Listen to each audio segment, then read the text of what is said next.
Hello everyone, it's me, NYSE Einstein from the Florida New York Stock Exchange. Today was spectacular. It was fascinating. It was an amazing experience to watch.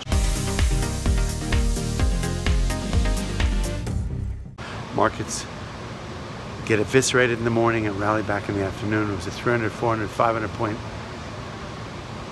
swing in the markets, and it was so fundamentally news driven and economically data driven and right on so many levels, and just fascinating from historic data. We'll be looking back on this day and just seeing that the posturing that I've been taking all along in this marketplace, even though people love to see 1, 2, 3, 4, 5 days and it's suddenly a headline, the biggest 5-day sell-off in history, and then 1, 2, 3, 4, the largest rally in history, and all these postulates which just cause, on the downside, cause fear and anxiety, and the upside cause elation and whatnot. And today, within one day, we saw all of it happening.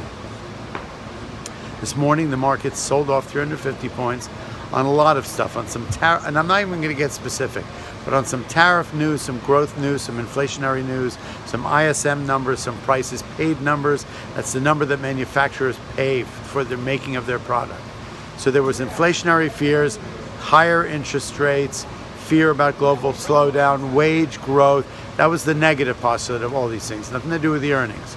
Just a lot of stir. And it started with one thing, and it started to grow, and it morphed into this big sell side down 350 points. And it was like, oh my God, the rally's over. And they built a story around all the negative, potentially negative economic data. But net, at the end of the day, something happened at 1:30, and we've got all these wild looming earnings reports and whatnot, and and it's from one day to the next. We've got a lot of crazy headlines coming out of Washington, tariff related, NAFTA related, all that stuff. But it's funny how when a couple of different things come in, and they called it the trifecta, the perfect storm is what I call it, and they build around the directionality in a negative way, then they have a sell side story, and the market just sort of fulfills its own destiny, and that's where you get down 350 points out of nowhere. Stop the madness. 135, 140 in the afternoon, this market turns around. It wasn't a technical level. It was just a massive 280 point rally within a period of maybe 10 to 15 minutes. The initial 100 and change was within the first 5 minutes. We tried to analyze it. We tried to find out. We tried to look for a headline. There was nothing. There was something about NAFTA, maybe with a date, maybe it was something that didn't seem significant enough. There was something about a tweet about the end of the bleeding in tech, and Apple firmed up coming into the earnings, which just came out, and they were positive. But none of these things particularly would contribute to it on their own. We saw Cat Tractor rally 3.5 points. So as the sell side built a sell side scenario, so did the buy side. It started with a tweet, started with a headline. The algos took off. They started to build back a story of what turned out to be a positive day.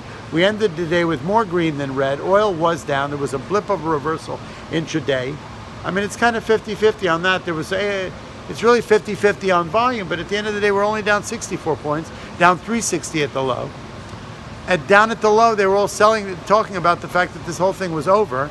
And at the top, they're going, what an incredible retracement, what incredible rebound in the market from down 350 to down 60.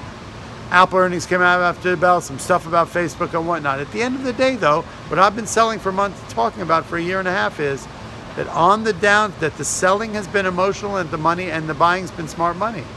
And today lived that out once again, because it's the 1st of May, fresh money coming into the market. None of these fundamentals change on a dime like that. Tariffs and NAFTA and headlines like that can change. But at the end of the day, we had huge growth yesterday and slow growth today. I mean, inflationary fears are on the table. Interest rates did not change today. So this is all stuff that people tend to focus on. They build a scenario and whatnot. At the end of the day, the selling was emotional and overdone, and the smart money was buying it. They bought at a discount. They were sitting there with a shopping list, like strolling by Macy's, seeing a 50% sale at midnight after you're coming out of a restaurant, scooping some nice sales. That's all I got to say today. Keep an eye on NYSE Einstein, Inside Bergstoff. I love y'all. See you soon.